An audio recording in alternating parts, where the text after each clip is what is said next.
No, na mojom predchádzajúcom nožíku, ktorý dostal krásnu orechovú ručku, sa pri skladaní rozsypalo také puzro, v ktorom behal ten nožík, takže bol taký čínsky plast.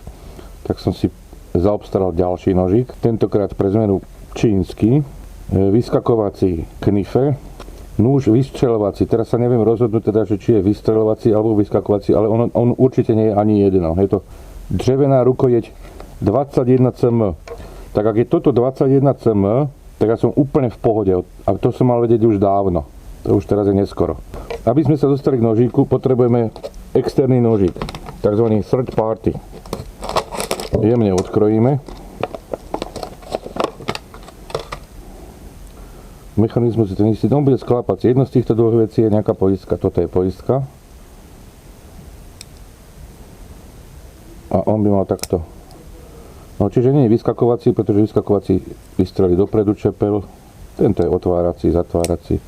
Teraz sa pozrieme, či tá ručka je naozaj drevená, lebo o tom mám dosť vážne pochybnosti. Teraz mi tie šrobiky spadnú, ale na to ja tu mám magnet.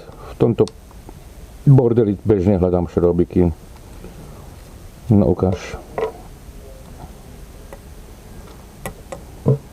A je to drevo, človeče. Nie, že drevo, je to preglejka, človeče, nejaká. Čiže funguje to takto.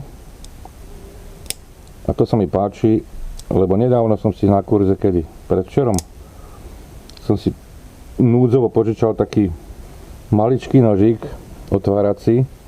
Ten sa mi vo vrecku počas behania otvoril spontánne.